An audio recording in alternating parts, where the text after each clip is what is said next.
Welcome to sports live presented by white plus pro sensitive toothpaste. আপনাদের সঙ্গে আছি আমি সঞ্জনা আইভি। আর ঈদ উল আজহার বিশেষ এই শোতে সবাইকে জানাতে চাই ঈদ মোবারক। আমরা আজকে আমন্ত্রণ জানাতে চাই আমাদের সবার প্রিয়, সবার পরিচিত মুখ এবং দর্শকদের একাংশের ভালোবাসার একজন মানুষকে আমন্ত্রণ জানাতে চাই, বাংলাদেশ জাতীয় দলের ফুটবলার ফাহমিদুল ইসলামকে। ফাহমিদুল, ওয়ালাইকুম আসসালাম, কেমন আছেন আপনি এবং ঈদ মুবারক? আলহামদুলিল্লাহ, অনেক ভালো। ঈদ মোবারক। আর ঈদের যেহেতু শো, আমি কিছু আপনাকে বেসিক ঈদের কথা দিয়েই আসলে শুরু করতে চাই। ফাহমিদুল, আপনি তো অনেক ছোট থাকতেই দেশ ছেড়ে বিদেশের মাটিতে পাড়ি জমিয়েছিলেন। বিদেশের সেই সাদামাটা ঈদটাই বেশি আপনার কাছে পছন্দের ছিল, নাকি বাংলাদেশের যে ঈদটা আপনি দেখছেন কোলাহলপূর্ণ, জাঁকজমকপূর্ণ, কোন ঈদটা আপনার কাছে বেশি পছন্দের এবং ডিফারেন্সটা কোথায়? সো আমি বলবো বাংলাদেশের ঈদটা অফকোর্স স্পেশাল, বিকজ বাংলাদেশে আমার অল রিলেটিভসরা, আর আমি তো বাংলাদেশে ছোট থেকে ছিলাম। সো বাংলাদেশের কোরবানির ঈদ তো অফকোর্স স্পেশাল।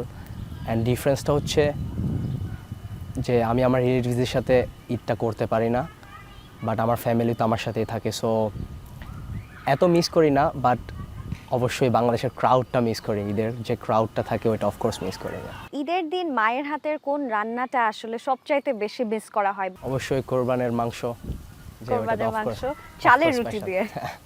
কোরবানির ঈদ মানেই কিন্তু প্রিয় পশুটাকে আসলে বিসর্জন দেয়া, বা যেটা আমরা বলি কোরবান করা।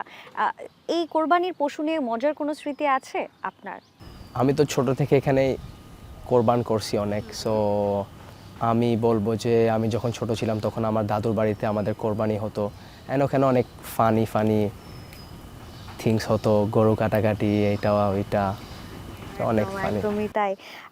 ফাহমিদুল, যেহেতু ইতালিতেই আপনার বসবাস, ছোটবেলার খুব স্মৃতি হয়তো আপনার নাও মনে থাকাটাই আসলে স্বাভাবিক। সেখানকার ঈদগুলো আসলে কিভাবে আপনি পালন করতেন? আমাদের ওইখানে তো খ্রিস্টান কান্ট্রি, সো ওইখানে তো আমাদের ঈদ বলতে জাস্ট আমাদের নামাজ অ্যান্ড আমাদের খাওয়া দাওয়া, দ্যাটস ইট। সো এটা অন্য একটা vibes, I think nothing to see with Bangladesh, because আমাদের বাংলাদেশে তো আমাদের ইন্টারন্যাশনাল ডে থাকে, লাইক অফ থাকে, অ্যান্ড সবাই অনেক এনজয় করে। অ্যান্ড মানে এটা হচ্ছে ডিফারেন্ট। জি, এটা হচ্ছে ডিফারেন্স, যে এখানে তো অনেক রিলেটিভসরা থাকে, একজন আরেকজনের বাসায় যায়, অনেক ফান হয়। বাট ওইখানে এটা অনেক একটা নর্মাল একটা ডে, জাস্ট নামাজ পড়ে খাওয়া দাওয়া, দ্যাটস ইট। এবার যদি একটু ভিন্ন আঙ্গিকে যেতে চাই, এই যে ফুটবলার হয়ে ওঠার গল্পটা, মানে কিভাবে মনে হয়েছে বা কোন অংশে আসলে আপনি ফিল করেছেন ছোটবেলা থেকে যে আপনি একজন ফুটবলার হবেন?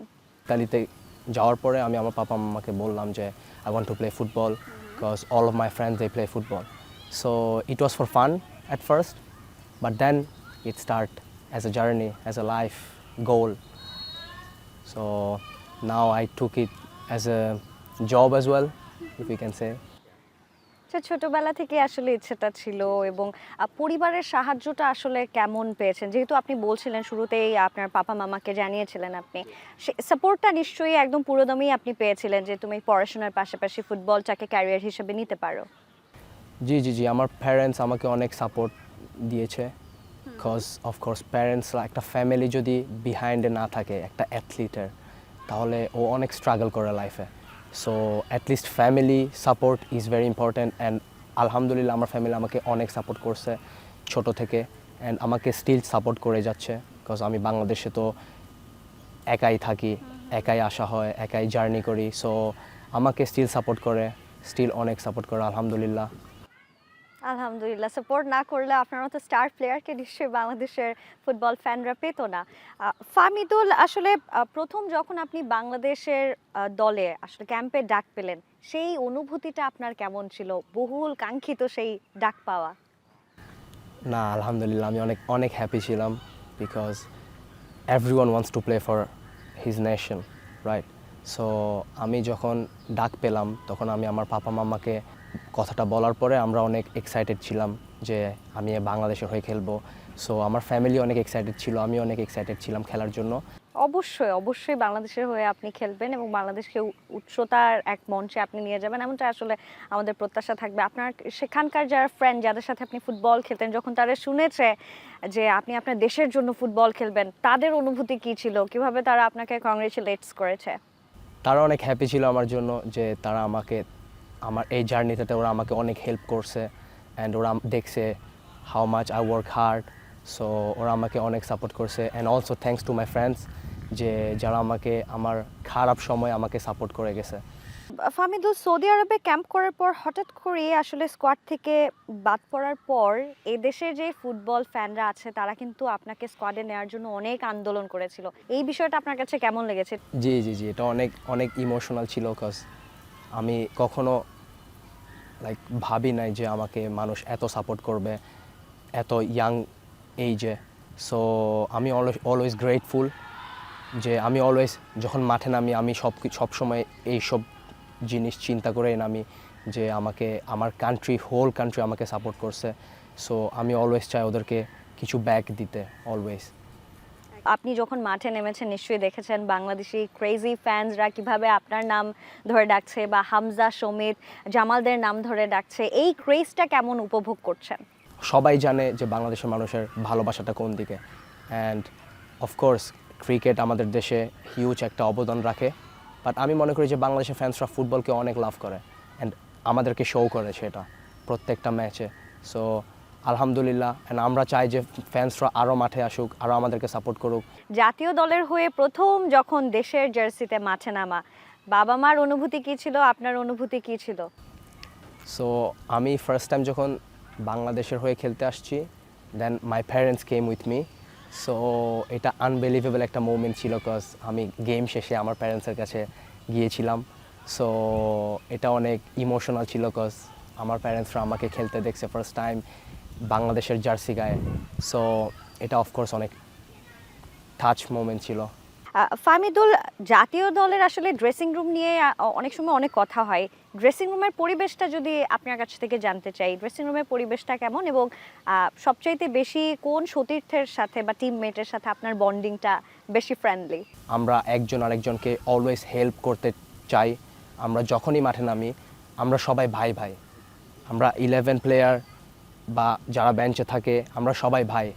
সো আমরা অলওয়েজ চাই যে আমরা সবাই একসাথে খেলি, কজ আমরা একের জন্য খেলতেছি না, আমরা একটা নেশনের জন্য খেলতেছি। হামজা চৌধুরী প্রসঙ্গে যদি একটু আসতে চাই, হামজা চৌধুরী, ফাহমিদুল, এই ডুয়োটা সবাই অনেক বেশি পছন্দ করে।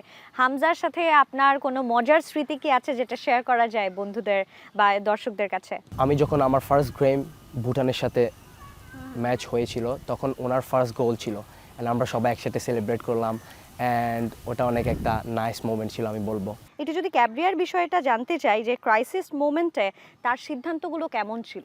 আমি অলওয়েজ গ্রেটফুল, কজ কোচ যদি আমাকে কখনো টিমে না রাখতো তাহলে আমি কখনো এখানে আসতে পারতাম না। সো আমি অলওয়েজ গ্রেটফুল যে খাভিয়ার আমাকে একটা চান্স দিছে। কোচ আমাদেরকে অনেক হেল্প করছে, আমাদেরকে অনেক অনেক সাপোর্ট দিছে। ফাহমিদুল, আমাদের সঙ্গেই থাকবেন, ছোট্ট একটা বিরতির পর আবারও আপনার কাছে ফিরছি। দর্শক, ঈদ স্পেশাল এই শো থেকে আপাতত ছোট্ট একটা বিরতি নিচ্ছি, ফিরে আসছি কিছুক্ষণের মধ্যেই।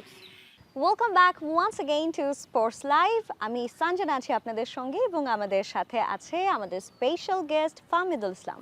ফাহমিদুল, কোচ নিয়ে আসলে কথা হচ্ছিল, আমরা হ্যাভিয়ার ক্যাব্রেরার বিষয়ে কথা বলছিলাম। এবার যদি একটু নতুন কোচের দিকে তাকাতে চাই, আসলে থমাস ডুলি, তার অনেক পরিকল্পনা রয়েছে তিনি জানিয়েছেন, এবং র্যাঙ্কিংয়ে বাংলাদেশকে 160 নম্বরে তিনি নিয়ে আসতে চান। সেই সাথে সান ম্যারিনোতে ম্যাচে কি লক্ষ্য থাকবে আপনার?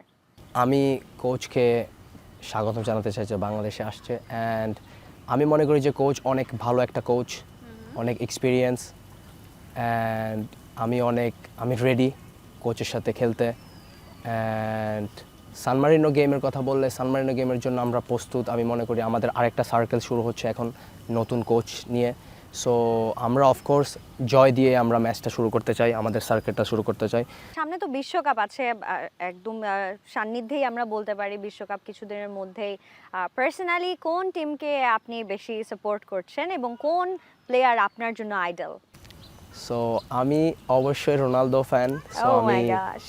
আমি পর্তুগালকে সাপোর্ট করব, অ্যান্ড আমি মনে করি যে রোনালদো ডিজার্ভ করে। সো আমি Portugal fan. Oh, so you are a Portugal fan. I thought আপনি বলবেন যে আপনার লিওনেল মেসি পছন্দ, যেহেতু ম্যাক্সিমাম ফুটবলারদের পছন্দ আসলে লিওনেল মেসি। যাক, আপনারটা একটু ডিফারেন্স। ব্রাজিলের দেখা যায় প্রত্যেকটা গোল করার পরে একটা মজার একটা মুভমেন্ট করে, একটা ডান্সের স্টেপ দেয়। কখনো কি বাংলাদেশে দেখা যাবে যে বাংলাদেশে গোল করার পরে হামজা, সমিত সোম, ফাহমিদুল তারা মিলে কোনো ডান্স স্টেপ দিচ্ছে? আমি বলবো যে হ্যাঁ, কেন না, আমরা অবশ্যই কিছু করতে পারি। এখন আমাদের তো মেইন টার্গেট হবে আমাদের গেমগুলো উইন করা, তারপরে আমরা সেলিব্রেশন করতে পারবো। মেইন তো আমাদের গোল করতে হবে। ইতালিতেই আপনি ছিলেন, ওখানেই বসবাস ছিল, এবং ইতালি এবারও আসলে বিশ্বকাপে চান্স পেল না, এন্ট্রি পেল না। এই বিষয়টা আপনার কাছে কেমন লেগেছে? ইতালিকে সবাই মিস করবে, বিকজ ইতালির মতো একটা টিম ওয়ার্ল্ড কাপে খেলতেছে না, এটা তো অনেক বড় একটা জিনিস আই থিঙ্ক। অ্যান্ড এটা একটা বড় একটা মিসিং হবে আই থিঙ্ক। অ্যান্ড অফকোর্স আমার অনেক ইতালিয়ান ফ্রেন্ডস আছে, সো ওরা একটু আপসেট যে ইতালি ওয়ার্ল্ড কাপ খেলতে পারবে না। কখনো কি বাংলাদেশকে নিয়ে এভাবে ভাবা হয়েছে যে বাংলাদেশের পতাকা আপনারা বিশ্ব মঞ্চে উড়াবেন, বিশ্বকাপের মঞ্চে? এরকম কোনো স্বপ্ন কি এখন পর্যন্ত দেখেছেন? জি, আমি মনে করি যে একটা প্লেয়ারের যখন ফুটবল খেলা স্টার্ট হয় তখন ও চায় ও একটা ভালো ক্লাবে খেলুক, ওর কান্ট্রির হয়ে খেলুক, কান্ট্রিকে রিপ্রেজেন্ট করতে চায় world cup. And world cup তো আমরা সবাই জানি, world cup means a lot, big stage. So সবাই বিগ স্টেজে খেলতে চায়, আর সবাই নিজের কান্ট্রির হয়ে খেলতে চায় বিগ স্টেজে। সো আমার অফকোর্স আমার ড্রিম যে আমি বাংলাদেশের হয়ে ওয়ার্ল্ড কাপ খেলতে চাই। ইতালিতেই তো আসলে আপনার বেসিক ফুটবলটা শেখা হয়েছে। ইতালিতে যে ফুটবলটা যেভাবে লার্নিং করেছেন, বাংলাদেশকে আসলে সেই ফুটবল থেকে আপনি কতটুকু দিতে চান? আপনি যতটুকু দক্ষতা রয়েছে, কিভাবে আপনি আসলে সেটা দিতে চান বাংলাদেশকে? আমি অনেক ইয়াং স্টিল, সো আমার এখন অনেক কিছু শেখার বাকি আছে, সো ইনশাআল্লাহ। বাট আমি যতটুকুই শিখছি আমি ট্রাই করবো অলওয়েজ বাংলাদেশকে আমার সর্বোচ্চটা দিতে।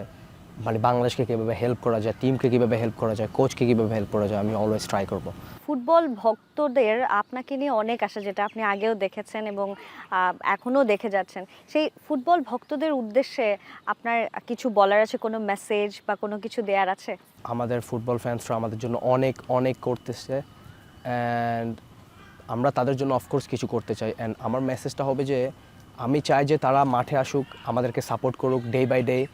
সো তাহলে আমরা আমাদের সর্বোচ্চটা দিতে পারবো, বিকজ ফ্যান্সরা লাইক আমরা দেখেছি ফ্যান্সরা কী করতে পারে ফুটবলে। অ্যান্ড এটা ইউরোপিয়ান ফুটবল, বাংলাদেশ ফুটবল, সব ফুটবলে কিন্তু আমরা জানি ফ্যান্সরা কিন্তু অনেক, ফ্যান্সদের বড় একটা পাওয়ার থাকে অলওয়েজ।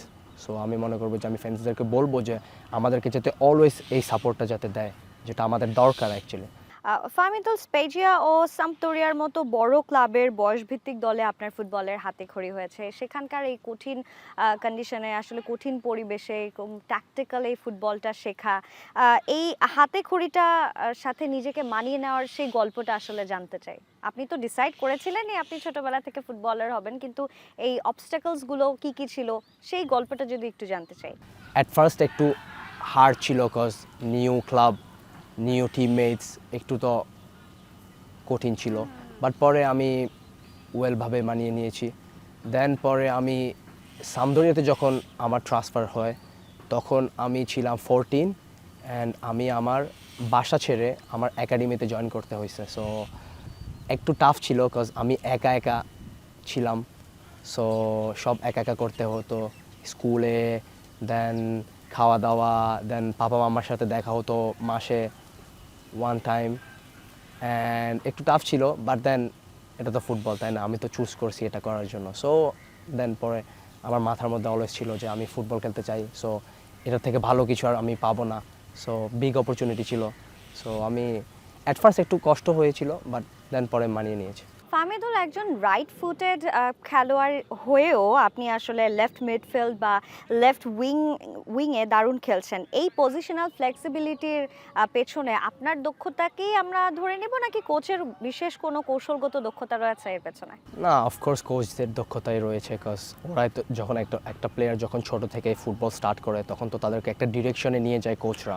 সো আমি মনে করি যে কোচরাই লাইক একটা প্লেয়ারকে তৈরি করে, একটা প্লেয়ারের position. And I think like কোচরাই বেটার জানে, ওরা যেহেতু আমাদের থেকে ভালোই জানে সব কিছু, সো ওরাই অনেক হেল্প করে এই পজিশনের। জি, বিষয়টাতে ফাহমিদুল, জায়ানের সাথে আপনার আন্ডারস্ট্যান্ডিংটা কেমন বা আপনার বন্ধুত্বটা কেমন জায়ানের সাথে? জি, জানের সাথে আমার বন্ধুত্ব তো অনেক ভালো। আমি তো ওকে মিট করছি আন্ডার 23-তে। সো আমার ওর সাথে আন্ডারস্ট্যান্ডিংটা অনেক ভালো ছিল আন্ডার 23-তেও। অ্যান্ড দেন পরে আমরা একসাথে ন্যাশনাল টিমে একসাথে অলওয়েজ। সো আন্ডারস্ট্যান্ডিংটা পারফেক্ট। ক্যাম্প কিংবা দেশের বাইরে ট্রাভেল করা ছাড়া তার সাথে কি কোনো ধরনের যোগাযোগ হয় নাকি শুধুমাত্র ক্যাম্পে আর খেলার সময়? হ্যাঁ, আমি সবার সাথেই যোগাযোগ রাখার চেষ্টা করি, কারণ আমরা সবাই দিন শেষে ফ্রেন্ডস ভাই। সো আমরা জাস্ট ফুটবল না, আমরা একজন আরেকজনের সাথে বিভিন্ন টপিকে আমাদের কথাবার্তা হয়, লাইক আমরা আমাদের বিভিন্ন Personal অভিজ্ঞতা life নিয়ে অনেক কিছু share করা জি হয়। জি এই বন্ধুত্বপূর্ণ সম্পর্কটা আসলে থাকা উচিত সবারই। ঘরের মাঠে 2 হলুদ কার্ডের কারণে এএফসি কোয়ালিফায়ার্সে ভারত ম্যাচে খেলা হয়নি আপনার। সেই ম্যাচ আবার বাংলাদেশ জিতেছিল। মিস করেছিলেন সেই ম্যাচটা নিশ্চয়ই? অফকোর্স মিস করেছি, বিকজ বাংলাদেশ আর ইন্ডিয়ার রাইভালস আমরা সবাই জানি। সো আমি গেমটা বাসায় বসে দেখতে হয়েছে আমার, বাট অফকোর্স আমি অনেক আপসেট ছিলাম বিকজ আমি খেলতে পারি নাই। বাট এটা part of the game, right? আমি যদি আল্লাহ তাআলা যদি চাই তাহলে আমি ইন্ডিয়ার সাথে আরও অনেকবার খেলতে পারবো ইনশাআল্লাহ। সো এটা just start of the journey, right? Just starting হয়েছে এবং ভবিষ্যতে আরো আরো অনেক লম্বা সময় পড়ে আছে, নিশ্চয়ই আরো ভালো কিছুই আপনি করবেন। ওলবিয়া ক্লাবে মাঠে নামার পর অনেক কিছু আপনার হ্যাট্রিক সহ দুর্দান্ত কিছু মুহূর্ত আসলে আমরা দেখেছি ইতালির সিরি ডি বা এই লিগগুলোর তীব্র কম্পিটিশন। একজন 19-20 বছর বয়সী ফুটবলার হিসেবে আপনাকে মানসিকভাবে কতটুকু পরিপক্ক করে তুলেছে? যখন আমাদের একটা এজ লাইক 19-20, এই এজগুলোতে আই থিঙ্ক ফার্স্ট টিমগুলোতে যাওয়া বেটার। সো আমি লাস্ট ইয়ার যখন ক্লাবে জয়েন করলাম, দেন আমি মাই ফার্স্ট সিজন ছিল সিনিয়র টিমের হয়ে। সো আমাকে অনেক হেল্প করছে as a player, as a man, to understand the level, the weather in dressing room, how to talk with people, how to manage player with the coaches. So আমি মনে করি অনেক help করছে আমাকে। তো So আসলে far very good. সবারই আসলে সাহায্যের কারণেই আসলে এই পর্যন্ত আপনি উঠে আসতে আপনাকে সাহায্য করেছে সবকিছুতে। ফাহমিদুল, অনেক তো কোয়েশ্চেন্স হলো, বাট এখন একটু র্যাপিড ফায়ার করতে চাই আপনার সাথে। বেশি না, মাত্র 5টা কোয়েশ্চেন্স থাকবে, আপনাকে as soon as possible answer করে দিতে হবে। সো ফার্স্ট, আপনার প্রিয় ঈদ পোশাক পাঞ্জাবি নাকি ক্যাজুয়াল টি শার্ট? পাঞ্জাবি। ওকে। ফুটবলের বাইরে প্রিয় শখ গান শোনা নাকি ট্রাভেলিং? ট্রাভেলিং। আদর্শ ফুটবলার ক্রিস্টিয়ানো রোনালদো নাকি লিওনেল মেসি? রোনালদো। প্রিয় বাংলাদেশি খাবার কাচ্চি বিরিয়ানি নাকি মায়ের হাতের সেমাই? মায়ের হাতের সেমাই। ফুটবল ক্যারিয়ারের সবচেয়ে বড় স্বপ্ন ইউরোপের টপ টায়ার লিগে খেলা নাকি বাংলাদেশকে বিশ্বকাপে দেখা? বাংলাদেশকে বিশ্বকাপে দেখা। অনেস্টলি ইনশাল্লাহ এই স্বপ্নগুলো আপনার অবশ্যই পূরণ হোক, এমনটা আসলে আমরা প্রত্যাশা রাখতে চাই। ফাহমিদুল, আপনি র্যাপিড ফায়ারে বলছিলেন আপনার ফুটবল খেলার বাইরেও ট্রাভেলিংটা বেশি পছন্দ। এখন পর্যন্ত কোথায় কোথায় ট্রাভেল করা হয়েছে এবং প্রিয় ট্রাভেল স্পটটা কোথায়? মানে আপনার যখনই একটু ফ্রি টাইম হয় বা একটু মন খারাপ হলো, কোথায় যেতে আসলে আপনি পছন্দ করেন? আমি তো সার্দিনিয়াতে ছিলাম এবার। Sardinia for summer is perfect, very nice. And আমি ন্যাশনাল টিমের সাথে অনেক জায়গায় যাওয়া হয়েছে আমার, সিঙ্গাপুর, ভিয়েতনাম। বাট আমি মনে করবো যে Saudi perfect place, because as a Muslim Saudi is perfect place, I think. And first time I went there last year, and it was nice, like perfect with the national team also. So Saudi best ছিল, I think. একদমই তাই। খেলাধুলা ছাড়াও আসলে travelling করুন, কারণ আপনার মন এবং আপনি যদি ভালো থাকেন তাহলে ভালো থাকবে আমাদের দেশের ফুটবল, এমনটাই প্রত্যাশা থাকছে। ফাহমিদুল, অনেক অনেক ধন্যবাদ আপনার জি। মূল্যবান সময়ের মধ্যে থেকে আমাদেরকে কিছু সময় দেওয়ার জন্য। অনেক অনেক ধন্যবাদ। Thank you. কথা হবে নিশ্চয়ই আবারও অন্য কোনো শোতে।